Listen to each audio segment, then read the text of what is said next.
안녕하세요. 저는 남편과 이혼하고 딸과 둘이 살고 있는 30대 후반의 이혼녀예요. 길다면 길고 짧다면 짧은 제 인생에서 결혼이라는 몇 년의 기간은 그다지 기쁜 추억이 많이 없어요. 그렇다고 삶에 찌들었거나 엄청 불행했다는 건 아니에요. 그냥 그런 특별한 추억이 남아있지 않을 만큼 이혼 당시의 충격이 컸을 뿐이니까요. 생각해보면 좋은 일도 있었죠. 결혼한다는 것도 기쁜 일이었고 아이를 낳게 된 것도 기쁜 일이었죠. 아마 제 인생에서 가장 중요한 일을 꼽으라면 딸아이가 태어난 순간을 선택할 거예요. 그만큼 제게 딸아이는 특별하거든요. 그런 아이를 힘들게 한 건 다름 아닌 남편과 저 두 사람이었죠. 그래서 지금은 아이에게 물질적인 것보다 사랑과 관심을 더 많이 주려고 노력하고 있거든요. 제가 남편과 결혼하게 된 건 아주 작은 계기 때문이었어요. 생선살을 발라주는 걸 보면서 결혼해야지 느꼈거든요. 우리 집 분위기가 워낙 가부장적이라서 결혼은 항상 다정한 남자와 해야지 하고 생각했었거든요. 그 다정함에 유통기한이 있고 다른 사람에 쉽게 향할 줄 알았더라면 그런 어리석은 선택은 하지 않았을 텐데 말이죠. 결혼할 때는 그래도 즐거웠어요. 저희는 다른 커플들과는 다르게 집 때문에 고생할 필요는 없었거든요. 시모 이름으로 된 두 채의 아파트 중 하나를 우리에게 내어주셨으니까요. 당시 시댁에는 시모 혼자 계셨어요. 시부는 결혼 전 돌아가셨고 그 이후 시모가 시부의 모든 재산을 받았거든요. 시부가 살아계실 때 자기 재산은 부인에게 준다고 약속했으니까요. 아마 아들이 시모에게 관심도 두지 않을까봐 걱정하신 것 같았어요. 그 이야기를 들으니 두 분이 서로 무척 사랑했다는 생각이 들었죠. 그렇게 저희는 시모 덕택에 집에 돈 들 일 없이 신혼생활을 시작할 수 있었어요. 대신에 오랜 간병 생활로 몸이 많이 안 좋아지신 시모의 병시중은 제가 들 수밖에 없었어요. 그것에 불평을 말할 뻔뻔함은 제게는 없어요. 집에 세간살이마저 다 도와준 시모를 어떻게 제가 모르는 체 할 수 있겠어요? 그렇게 시모의 병원과 집, 직장을 오가는 일이 반복되었어요. 크게 힘들지 않았던 건 이 세 곳이 모두 가까웠기 때문이기도 했어요. 그런데 그런 저희 부부에게 위기가 찾아온 건 딸아이를 낳고 얼마 지나지 않았을 때였어요. 점점 늦게 들어오는 남편, 늦게 들어오는 이유를 물으면 수상할 정도로 말이 많아지는 남편의 반응, 그리고 결정적으로 향수 냄새가 묻은 옷가지와 차에서 귀걸이를 발견했을 때였죠. 증거가 차고 넘치는데도 저는 추궁할 생각도 못했어요. 아닐 거라는 생각만 했죠. 그 다정한 남편이 설마 나를 두고 바람을 피울까? 그렇게 자신만만하게 생각했던 것 같아요. 그런데 아니더라고요. 시간이 지날수록 남편은 제게 돌아오기는커녕 점점 더 멀어졌어요. 집에 오는 시간은 더 늦어지고 외박까지 할 무렵에는 정말 미쳐버리겠더라고요. 결국 참지 못하고 남편의 뒤를 캤어요. 그러다가 그 여자가 어느 대학의 대학생이라는 걸 알게 됐어요. 진짜 미치겠더라고요. 이미 30이 넘은 남편과 20대 초반의 여성. 아무리 불륜이라도 이렇게까지 어린 여성과 바람을 피우는 남편과 자신과 띠동갑이 넘는 남자를 만나는 상간녀의 마음을 도저히 이해할 수 없었거든요. 저는 남편에게 비밀로 하고 상간녀부터 만났어요. 물론 상간녀가 저와 만난 이야기를 남편과 할 테지만 상관없었어요. 우선 확인하고 싶은 게 있었거든요. 직접 눈앞에 두고 있으니 정말 어려 보이더라고요. 그 순진함과 탱글탱글함을 앞에 두니 구토가 나올 만큼 기분이 역겨웠어요. 학생, 지금 만나는 남자 유부남이에요. 애가 딸린 아빠고. 혹시 알고 있었어요? 저는 정말로 몰랐어요. 저한테는 유부남 아니라고 했고 저는 진짜로 싱글인 줄 알고 만난 거예요. 제 또래는 너무 어린애 같아서. 자기는 전혀 몰랐다는 듯 제 앞에서 말하는 상간녀를 보니 답답하기만 했어요. 이제 유부남이란 걸 알았으니까 더 이상 남편 만나지 마세요. 저 지금 이 대화 녹음 중이고 나중에 혹시라도 두 사람 다시 만날 경우에는 이혼 서류에 제출할 생각이거든요. 아시겠죠? 솔직히 제가 모르고 그랬다는 거니까 제가 사과할게요. 그런데 저도 피해자이긴 하거든요. 유부남인 줄 모르고 만났는데 왜 제가 이런 취급 당해야 하는 건지도 모르겠고. 그러니까 더 이상 만나지 말라고요. 안 만나면 이런 취급 당할 이유도 없죠. 설마 유부남인 거 알고도 만날 생각이에요? 그건 아니죠. 저도 유부남 만나고 이런 건 좀... 저는 그렇게 상간녀와의 대화를 끝냈어요. 알려줬으니 다시 만나지는 않겠죠. 만약에 다시 만난다면 이 녹음 파일로 상간녀 위자료 소송해버리면 그만이니까요. 상간녀를 만나고 나니 집으로 돌아가기가 너무 쉬웠어요. 그런데 그때 시모에게서 연락이 왔어요. 병원에서 필요한 거 있다고 좀 사오라고요. 그 덕분에 집으로 가지 않고 병원으로 갔어요. 제가 도착했을 때 시모는 고이 잠들어 있었어요. 그때 전화기가 울려 황급히 병실 밖으로 나갔어요. 남편 전화하길래 상간녀가 연락했구나 싶었죠. 여보세요? 당신 미쳤어? 왜 애를 찾아가서 그 난리를 피운 거야? 당신 지금 나한테 그런 말밖에 못해? 최소한 미안하다, 면목 없다, 이 단어가 나와야지. 아니, 당신이 잘못 알고 있는 거라고. 그 애랑은 그냥 잠깐 만난 거야. 잠깐 만난 애한테 찾아가서 그러는 건 좀 아니지. 나한테 먼저 말했으면 내가 알아서 끊었을 거라고. 거짓말하지 마. 지금도 봐. 어린 계집한테 빠져서는 헐레벌떡 나한테 전화하는 거. 지금 이 상황이 말이 되는 상황이니? 당장 내 앞에 달려와서 무릎이라도 꿇어야 하는 게 정상 아니야? 바람이 아니라 그냥 잠깐 기분 전환이었어. 같은 얼굴 매일 보고 사는데 잠깐 딴 데 보는 거 정도는 괜찮잖아. 남편 말에 어이가 없는 게 저뿐만은 아니겠죠? 저는 열받아서 남편에게 소리쳤어요. 당신은 불륜이 기분 전환이야? 어머님 아파서 누워 계시는데 어떻게 바람 피울 생각이 들어? 병원에 와본 게 도대체 몇 번이야? 어머님이 당신 보고 싶다고 할 때마다 변명해야 하는 내 기분을 당신이 알기나 해? 본전도 못 찾을 거면서 저한테 전화와서는 저딴 철없는 소리나 해대는 남편을 보니 한숨이 절로 나왔어요. 그렇게 남편과의 통화를 뒤로하고 병실에 들어갔는데 아차 싶었어요. 시모가 눈을 뜨고 앉아 계시더군요. 전화 내용을 들었을까봐 걱정되던 차에 시모가 제게 말하더라고요. 재훈이한테 전화해서 내일 병원 오라고 해라. 제가 아무 말 없이 가만히 있자 시모가 자기 핸드폰을 찾더라고요. 어머님, 몸도 안 좋은데 움직이지 마세요. 제가 그 애한테 문자 보내놓을게요. 결국은 문자를 보내고 다음날 저와 남편은 병원 앞에서 만났어요. 남편은 외박을 했거든요. 제가 뭐라 말해도 묵묵부답, 화를 내도 짜증을 내도 달래보아도 아무 반응 없는 남편에게 저도 말이 없어졌어요. 시모 병실에 들어갔더니 어머님이 남편에게 그러더군요. 너 애미 놔두고 새파랗게 젊은 년이랑 바람난 게 사실이냐? 어머니, 그런 거 아니에요. 이 사람이 뭐라고 했는지는 모르겠지만 그냥 아는 사이일 뿐이고 바람 뭐 그런 거 아니라고요. 그래? 그러면 다행이구나.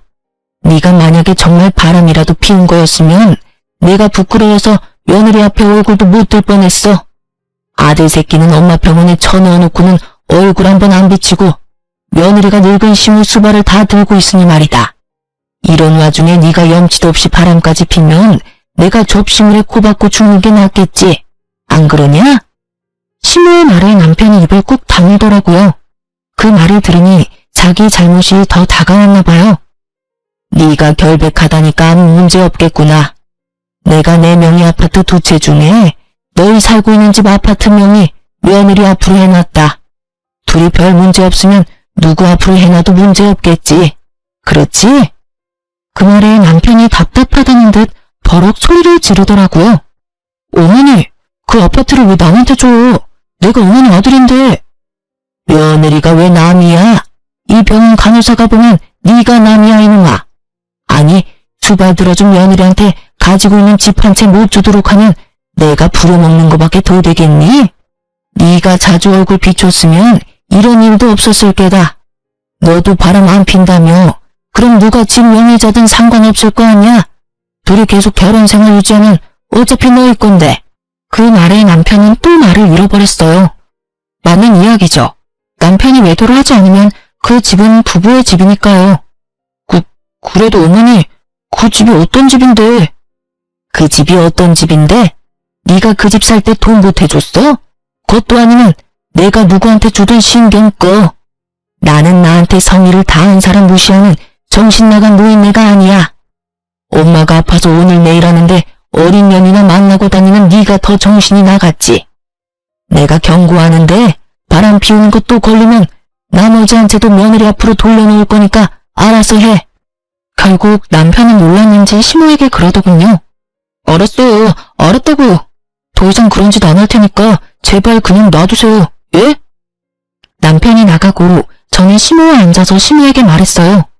어머님, 그렇게까지 안 하셔도 됐을 텐데 그냥 명의 주겠다고 협박만 하셨어도 알아들었을 거예요. 너 바람 피우는데 잠깐이라고 생각하니? 절대 아니야. 그거 못 고쳐. 틈만 나면 그런 짓 하려고 생각할 게다.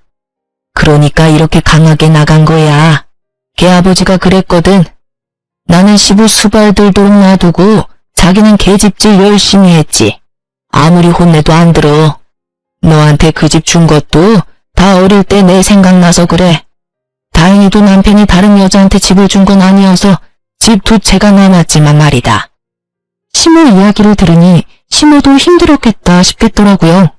아무리 아들이라도 아들 모습에서 시부의 모습을 봤을 테니 더 엄하게 말한 것 같았어요. 그렇게 저는 제 명의 아파트 한 채가 생겼고 남편은 그 여자와 더 이상 연락을 안 하는 듯 하더군요.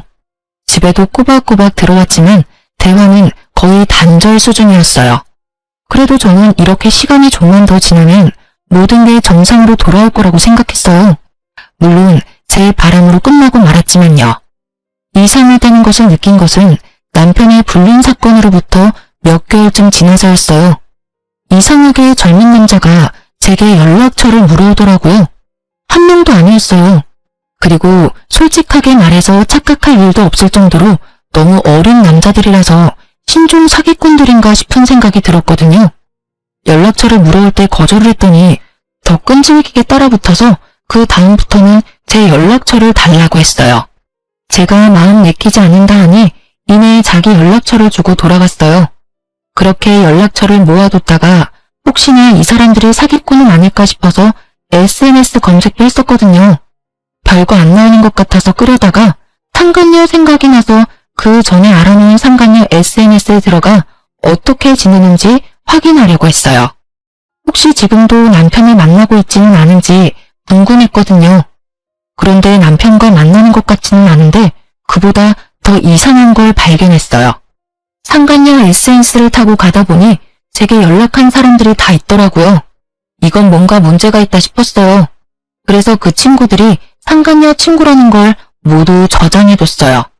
그리고 그날 저녁에 오래간만에 노트북을 열었다가 남편과 상간녀의 카톡 대화 내용 백업된 걸 보게 됐어요.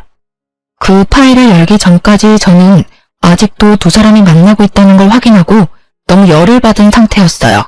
헤어진다고 했던 건 거짓말이었고 가벼운 사이라는 것도 거짓말이었던 거죠.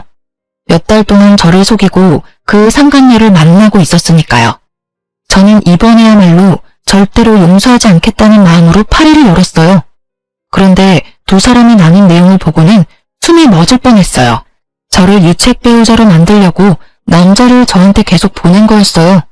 제가 연락처를 달라고 했다며 늙어서 젊은 남자 밝히는 거 정말 징그럽다는 이야기까지. 진짜 보고 나서 눈이 더러워질 만한 글들이 가득한 걸 보고는 화가 머리끝까지 났어요.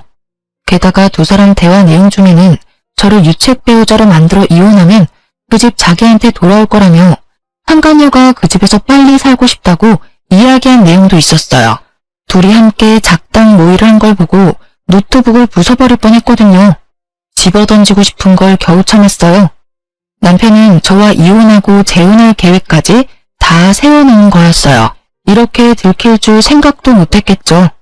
아무리 숨기려고 해도 영원히 숨길 수는 없는 법인데. 그 대화 내용을 보고 저는 남편에게 당장 전화하려다가 일단은 참았어요. 유책 배우자를 만들고 싶어하는 남편을 보니 내가 되갚아줄 수 있겠다 싶었거든요. 그렇지만 걱정되는 건 단 한 가지, 시모였어요. 제가 이혼하고 나면 시모는 낙동강 오래할 신세가 되는 건데 고생 많이 하신 분이 말년에 괴롭게 돌아가시게 만드는 것도 너무 죄송스러운 마음이었거든요. 그렇게 이혼 결심을 선뜻 내지 못한 상황에서 시모가 사망하게 됐어요. 오랜 지병, 그리고 마지막에는 폐혈증으로 돌아가셨어요. 그렇게 어머님 초장 치르는데도 남편은 그 여자와 전화통화만 하면서 장래에도 집중을 하지 못하더라고요.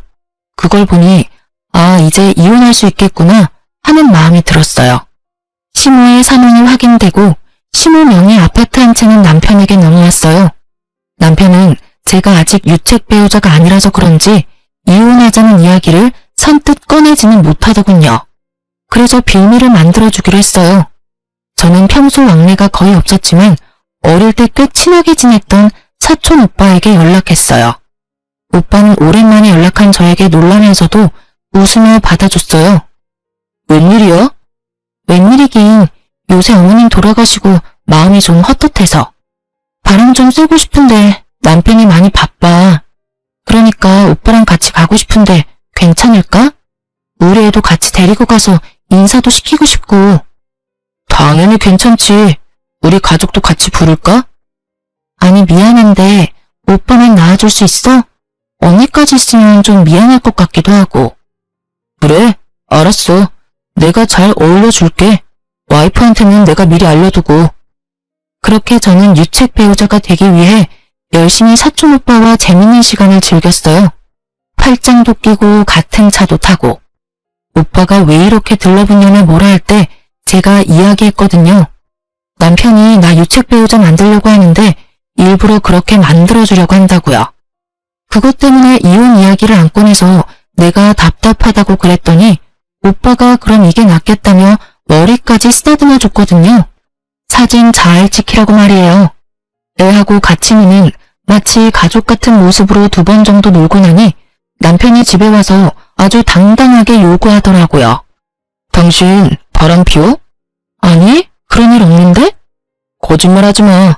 내가 당신 요새 수상해서 사람 하나 붙였는데 아주 재미있게 놀았더라. 애까지 데리고. 너 이것밖에 안 되는 여자였어? 나한테 바람이니 불륜이니 난리를 치더니 자기는 애까지 데리고 더한 짓 하고 있었잖아. 내로남불 뭐 이런 거야? 증거 있어? 내가 바람 피웠다는 증거. 증거라는 말에 남편은 아주 당당한 표정으로 주머니에서 사진을 몇 장 꺼내더군요. 바로 사촌 오빠와 찍힌 제 사진이었어요. 이것뿐인 줄 알아? 당신은 젊은 남자들 연락처 수집하는 거 다 알아. 바람 피우고 싶으니까 젊은 남자 만나는 거지. 이 남자는 그 와중에 걸린 사람이고. 이럴 줄 알았어. 얌전한 고양이 부뚜막이 먼저 올라간다더니 세상 조신한 척은 다 하더니 뒤로는 호박씨 까고 있었네. 저는 남편 말을 한 귀로 흘리며 사진을 물끄러미 바라봤어요. 우리 남편이 참 나한테 관심이 없구나 싶어서요. 사진을 딱 보면 우리가 혈연 관계라는 것을 알 수 있을 만큼 닮은 구석이 그렇게 많은데도 남편이 그걸 알아차리지 못한 게 더 신기했어요. 말 안 한다고 해결될 문제가 아니거든. 당신 지금 유책 배우자야. 문제가 있다고. 위자료에 재산 분할까지 싹 다 해야 하는데 내가 그 부분에 대해서는 하나만 지켜주면 다른 건 다 당신 원하는 대로 해줄게. 우리 엄마가 당신한테 준 아파트 그것만 내놓고 가. 그러면 네가 원하는 대로 다 해줄게. 역시나 그때 본 대화 내용에서 나온 대로 이 사람들이 나를 유책 배우자로 만들려는 이유는 바로 이 집 때문인 것 같더라고요. 저는 알겠다는 말 대신 상간녀로 불러오라고 했어요. 내가 바람을 피웠다고 주장하니까 나도 한마디 할게. 나도 당신이 바람 피우는 거 알고 있었거든? 그러니까 그 여자 데려와. 데려와서 이야기해보자고. 누가 유책 배우자인지. 발뺌할 생각은 하지 말고 그 여자 예전에 나랑 만났을 때 대화 녹음 다 해놨었거든? 솔직히 당신한테는 내가 유책 배우자일지 몰라도 나한테 그 여자는 위자료 청구 대상이야. 유부남인 거 알고 지금까지 만난 거잖아? 그 말에 남편이 잠깐 당황하더라고요. 자기가 바란 건 이런 게 아니었던 건가 봐요. 상간녀를 데려오기 싫어하길래 저는 제 핸드폰으로 상간녀에게 우리 집으로 오라고 말했어요. 상간녀는 도착하자마자 아주 당당하게 마치 이 집 안주인이라도 된 듯 행동하더군요. 아줌마, 왜 절 부르셨어요? 저는 아줌마랑 할 이야기 없어요. 어차피 아줌마랑 오빠랑 이혼할 건데 왜 제가 아줌마랑 이야기해요? 그냥 남편분이랑 하세요. 말끝마다 아줌마 아줌마 하는 젊은 년을 보니 저도 확 피가 솟구치더군요. 상관녀나, 나도 너랑 길게 얘기할 생각은 없어. 단지 이것만 말해주려고. 상관녀나, 너는 우리 남편이 유부남인 걸 알고도 내가 헤어지라고 했음에도 맞는 걸 인정하지? 사실 너희는 증거 가지고 있는 거 아니고 나도 증거 있거든. 증거 이야기에 두 사람이 흠칫 놀라더군요. 자기들은 아주 잘 속였다고 생각했나 봐요. 어디에서 들켰을까? 궁금하지 않아? 저희가 들켰든 말든 아줌마는 유책 배우자예요. 바람을 피웠으니까. 그리고 젊은 남자 연락처도 갖고 계시잖아요. 그래서 나한테 할 이야기는 그게 다니? 상관녀나? 뭘 또 바라시는데요? 미안하다, 뭐 그런 말 바라시는 것만 꿈꾸세요. 제가 왜 아줌마한테 미안해해요? 솔직히 사람 마음이 마음대로 되는 게 아니잖아요. 사랑이 바뀌면 당연히 기존에 있던 사람은 사라져줘야지. 싫다는 남자한테 뭐하러 매달려요? 쪽팔리게. 나 같으면 그냥 짐 싸서 빨리 나갈 것 같은데 뻔뻔해라. 그렇지. 그래서 너희들이 나한테 이혼 이야기할 때까지 기다렸어. 제 말에 순간 두 사람 다 멈칫하더라고요. 그러게요. 제가 이혼을 기다렸다고 하니 당연했나 보더라고요. 당신 이혼하고 싶다고 했지? 이혼해. 나도 이혼 생각하고 있었어. 당신이랑 그 상관녀 여전히 만나는 거 알았을 때부터. 근데 이 집은 당신한테 못 줄 것 같은데? 나 당신이 나를 유책 배우자로 만들려고 한 거 다 알고 있었거든. 그러니까 다음은 서로 변호사 대동하고 이야기하자. 그리고 상관녀나, 너는 위자료 소송을 준비해놓고 너한테 유리하진 않겠지. 처음에 내가 너 만났을 때 녹음한다고 했었던 거 기억나지?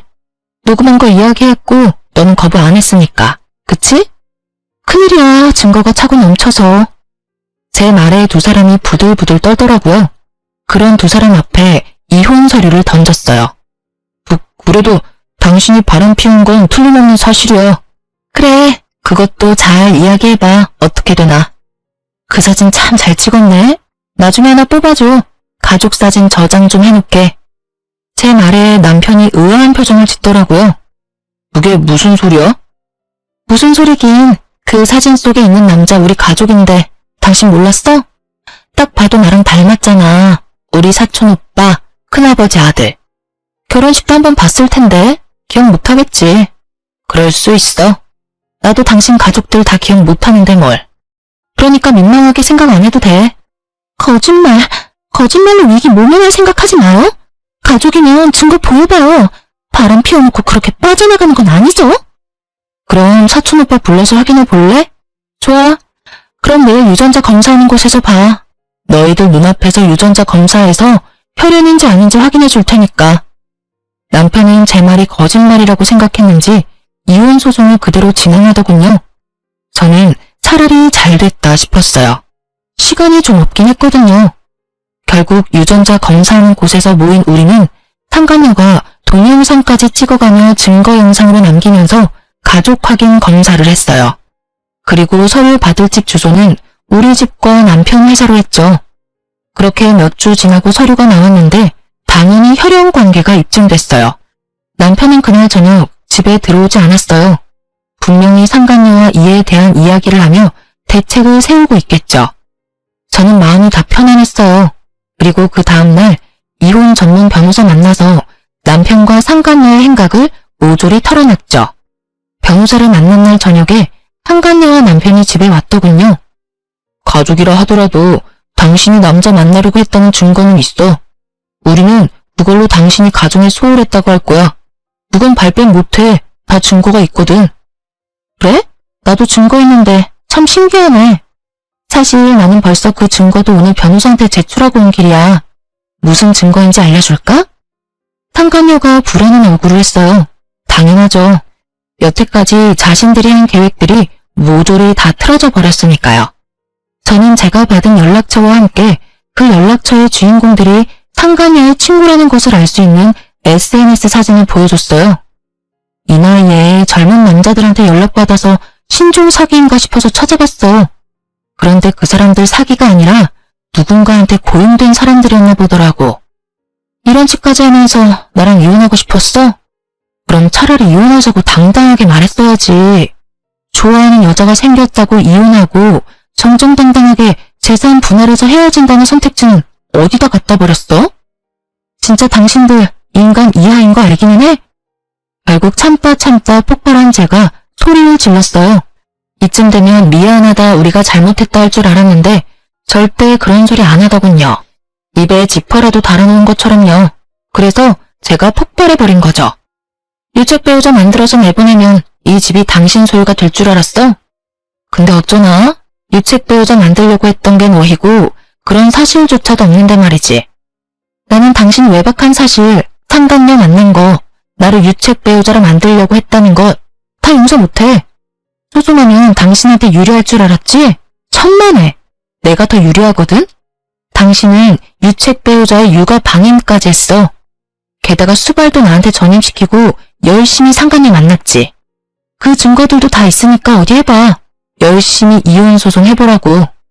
그리고 당신 짐 다 싸들고 지금 당장 내 집에서 나가. 더러운 면상 꼴도 보기 싫으니까. 제 말에 남편은 멍하니 있는데 상간녀가 바락바락 대들더라고요. 아줌마, 이 집 당신 거라고 사람 함부로 내보내면 안 되죠. 아직까지 두 사람 부부 사이인데 나가라 말아 할 수 있는 거 아니잖아요. 그래? 그럼 너만 나가던가. 오래 상간녀라고 위안답시고 달려들기는. 안 나가면 신고할 거야? 제가 왜 나가요? 오빠랑 같이 있을 거예요. 아줌마가 먼저 날대로 나가래? 결국 저는 참다 못해 부엌에 가서 묵은 소금을 봉지째 들고 왔어요. 그리고 상간녀에게 뿌리며 말했죠. 빨리 나가, 재수 옴붙을라. 너 같은 게 있으면 이 집도 부정 탈 것 같으니까 빨리 나가. 결국 제 소금 세례에 놀란 두 사람은 집에서 나갔어요. 상간녀가 입구에서 큰 소리 뻥뻥 치더라고요. 나도 이딴 집 하나도 안 좋아. 오빠, 상속받은 집 한 채 더 있죠? 우리 거기 가요. 어이가 없어서 누가 거진 줄 아나? 상간녀는 이 집을 잃는데도 그리 아쉬워하진 않더라고요. 남편이 재산이 많은 줄 알고 있는 것 같았으니까요. 실제로는 쥐뿔도 없는데 말이죠. 저는 소리 빽빽 지르는 상간녀를 입구에 세워두고 크게 웃어 보였어요. 그 남자랑 만나면 모든 게 네 생각대로 될 것 같지? 근데 어떡하나? 유책 배우자로 뒤집어 씌우려고 했던 것도 실패, 유부남 뺏어서 팔자 고쳐보려고 했던 것도 곧 실패로 끝나겠네? 잘해봐. 힘든 역경이 몰아쳐도 두 사람의 사랑이면 잘 이겨낼 수 있을 테니까. 상간녀와 남편은 제 말을 이해하지 못하더라고요. 그럴 수밖에 없겠죠. 저 두 사람은 모르고 있거든요. 시모에게 숨겨진 비밀을요. 저도 최근에 알게 된 사실이 하나 있었어요. 어머님이 돌아가시고 얼마 안 됐을 때였어요. 그때 저는 시모 돌아가시고 얼마 안 되었을 때라 연차를 쓰고 쉬고 있었거든요. 그런데 누가 집에 찾아왔었어요. 어떤 남성분인데 어머님보다는 좀 어려 보이더군요. 저를 보더니 의아한 표정으로 시모 이름을 대더니 여기 없냐고 묻더라고요. 저희가 신혼집을 차린 게 10년이 다 되어가는데 찾아온 거 보면 꽤 오래된 지인인 듯 했어요. 저는 시모의 부고를 알렸고 상대방은 적잖이 놀라더군요. 그러고서는 굉장히 난감한 표정을 하더라고요. 제가 집 주인에게 돈을 빌려준 적이 있어요. 매달 이자를 꼬박꼬박 줬는데 갑자기 이자가 안 들어오고 연락이 끊겨서 와본 거예요. 그런데 그런 일이 있는 줄은. 저는 시모가 돈을 빌렸다는 말에 솔직히 조금 놀랐어요. 전혀 돈을 빌릴 만한 분이 아니었거든요. 저희 어머님이 돈을 빌리셨다고요? 혹시 무슨 일 때문에 빌린 건지 알 수 있을까요? 부근 병원비도 막막한데 아들 결혼까지 겹쳐서 돈이 필요하다고 해서 빌려줬어요. 집을 담보로 말이죠. 그때 누님 말로는 집이 두 채나 되는데 어차피 자기 몸이 얼마 못 버틸 거라고. 죽으면 자기 살고 있는 집도 필요 없어질 테니 살고 있던 집을 담보로 돈을 빌려달라고 하더군요.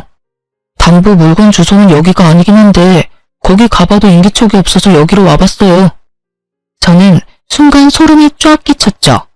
시모가 남편 혼낼 때 한 말이 이런 뜻이었나 싶더군요. 둘이 이혼 안 하면 별일 없을 거라는 말요. 그냥 협박하려고 한 말인 줄 알았는데 그게 아니라 진짜 그런 거였어요. 남편과 제가 이혼하지만 않는다면 그 집은 잃어도 저희가 살고 있는 집은 남아있었을 테죠. 저는 그 사람에게 말했어요. 저는 며느리 되는 사람인데 어머님이 돌아가시기 전에 이 집을 제 명의로 돌려주셨어요. 그리고 지금은 남편과 이혼을 하게 됐고요. 혹시나 어머님께 빌린 돈 받으시려면 제가 아니라 아드님한테 따로 연락하시는 게 좋을 것 같네요. 그런데 저희도 차용증을 미리 확인해 볼 시간이 필요하니까 한 달 뒤쯤에 연락 좀 주시겠어요? 지금은 경험이 없어서 일단 장례 상속 다 정리되면 그때 연락을 드릴게요. 그렇게 말하고 저는 그 채권자를 돌려보냈거든요. 그리고 그날 저녁 바로 시모가 살던 집에 들어가서 차용증을 찾았어요. 어디다 놔뒀나 싶었는데 통장과 집문서 등을 전부 뭉쳐서 옷장, 속옷 칸 아래에 다 모아놓으셨더라고요. 그리고 그 안에서 진짜 차용증을 발견했어요. 돈을 빌린 건 어머님, 금액은 5천만 원. 이자만 매달 갚고 원금은 상환기간 끝나는 날에 갚는 걸로요. 상환기간은 이번 연도 말이었어요. 그리고 그 부분만 볼펜 색깔이 좀 달랐어요. 아마 최근에 두 분이 만나서 상환기간을 다시 쓴 것 같더라고요. 이미 자기 죽음을 예측하고 계신 것처럼요. 저는 그 차용증과 문서들을 원래 있던 자리에 두고 시모 집을 나왔어요. 남편과 이혼하면 남편이 직접 저 돈을 모두 갚도록 만들려고요. 그렇게 이혼은 여러 가지 긴 과정을 거쳐서 드디어 몇 달 만에 마침표를 찍게 됐어요. 저는 공식적인 남남이 되었고요.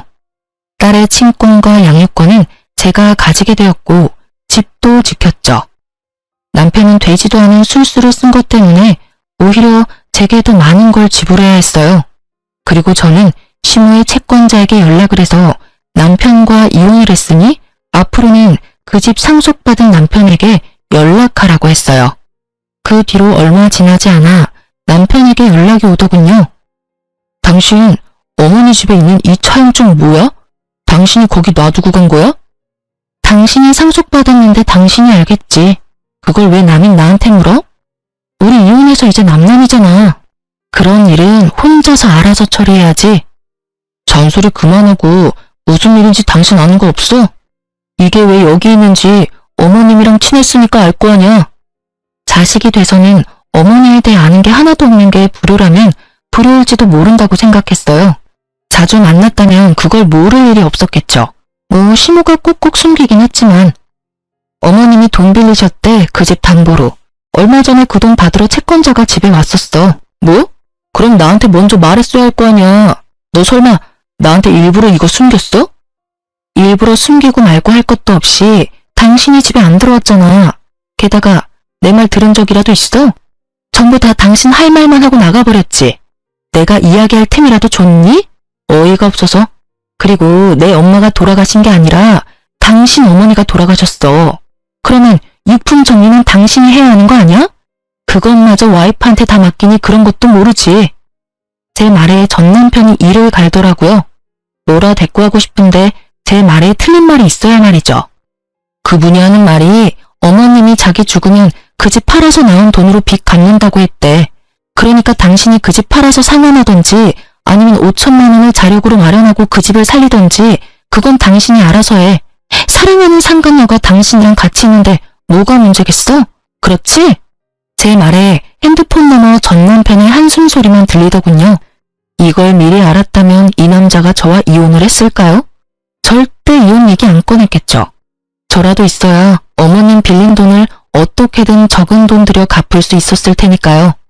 그런데 막상 까보니 대출 담보로 잡힌 집은 자기가 상속받은 집이고 멀쩡한 집이 제 명의로 된 거잖아요. 너 설마 이런 거 다 알고 그 아파트 당신 명의로 돌렸어? 내가 어떻게 알았겠어. 당신도 알다시피 그 아파트 내 명의로 바꿔준 거 어머님 뜻이야. 당신도 다 들었잖아. 아, 그러고 보니 그때도 당신 잘못으로 그 아파트가 내 명의가 됐네. 지금도 당신 잘못으로 당신 아파트가 없어질 상황이고 당신도 참 대단하네. 어떻게 찍는 것마다 다 이 모양이야? 핸드폰 너머로 열받아서 소리를 지르는 상간녀 목소리가 들리더군요. 이게 다 뭐야? 오빠 그러면 이제 이 집도 없는 거야? 아, 진짜 말도 안 나오네? 이건 좀 아니잖아. 저 아줌마한테 이걸 못 맡겨? 그 소리를 듣고 전 저는 전 남편에게 말했어요. 사랑하는 상간녀가 힘들어하네? 우리는 남남이라서 그거 나한테 못 맡길 거라고 상간녀한테 알려줘. 그리고 앞으로는 이런 일로 나한테 전화하지 마. 당신 일은 당신이 알아서 해. 그러고 저는 전화를 끊었어요. 그리고 한 달쯤 지났을까요? 심호의 채권자로부터 돈 다 돌려받았다는 문자가 왔어요. 그래서 남편이 어떻게 그 돈을 상환했나 싶어 확인해봤더니 글쎄 집을 팔았더군요.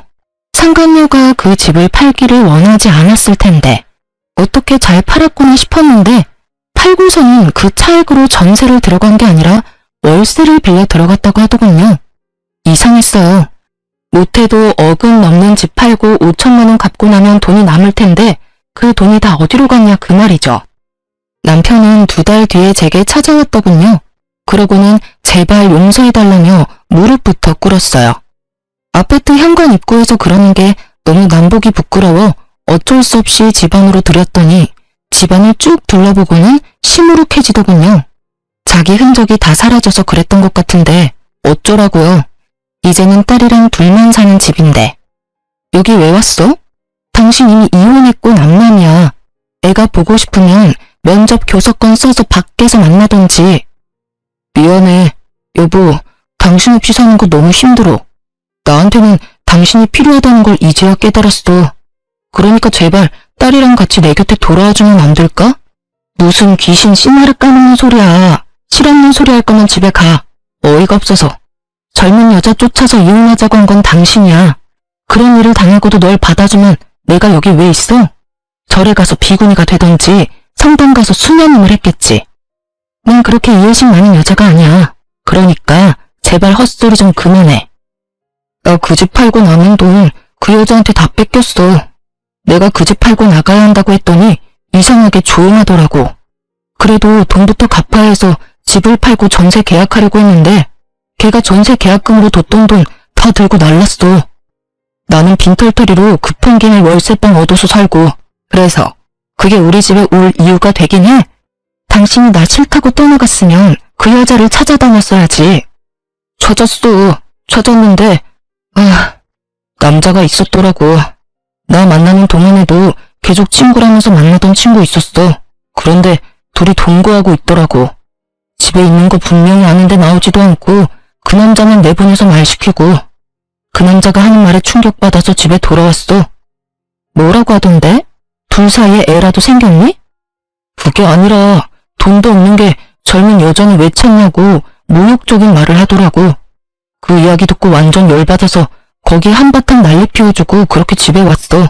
그리고 그 여자한테 경고 날렸지.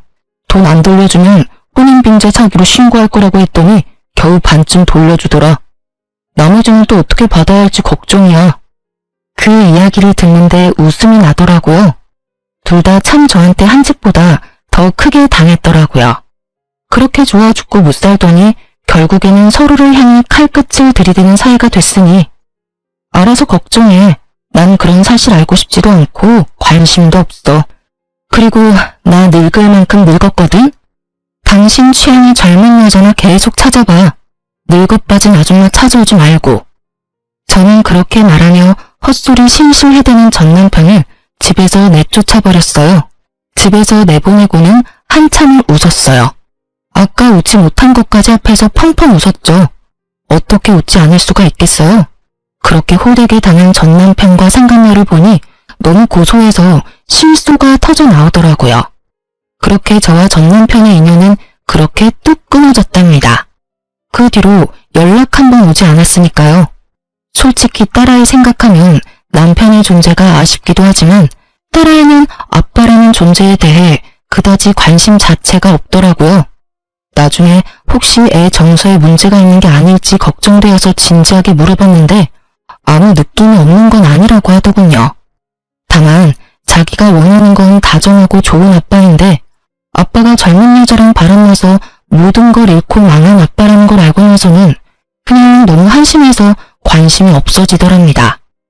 참 부모가 돼서 이런 취급 당하는 것도 피해야 할 일 중에 하나겠죠. 저는 남편과 이혼 후에 착실하게 딸을 서포트하며 잘 살고 있어요. 가끔 어려울 때도 있기는 하거든요. 제가 이 집과 위자료를 받기는 했지만 그것이 육아와 살림에 커다란 도움이 되지는 않거든요. 그렇지만 지금 딸과 둘만 보내는 시간이 남편과의 결혼 기간보다 더 많은 추억과 기억을 만들어주거든요. 결혼 기간 동안 남편과 놀러 간 일도 크게 없었는데 지금 딸아이와 공연이나 영화를 보러 가거나 식사를 하고 여행을 하는 등 정말로 알차고 행복하게 시간을 보내고 있어요. 하나를 얻으려면 하나를 잃을 수밖에 없다고 하는데 행복을 하나 얻으려고 남편을 잃었나 싶은 생각도 들어요. 제 이야기를 들으시면 저런 남편도 있나 싶겠지만 세상에는 별의별 사람이 다 있답니다. 이혼 이야기를 꺼내는 것도 사실 큰 용기를 낸 거예요. 아직 제 직장 사람들도 이 정도로 세세하게는 알지 못하거든요. 젊은 여자와 남편이 바람났다는 이야기를 쉽게 할 수 있는 여자가 세상에 있긴 할까요? 그래도 이렇게 이야기하고 나니 마음에 맺힌 응어리도 조금씩 풀어내는 기분이 들어요. 긴 사연 들어주셔서 감사해요. 다들 좋은 하루 되시길 바랍니다.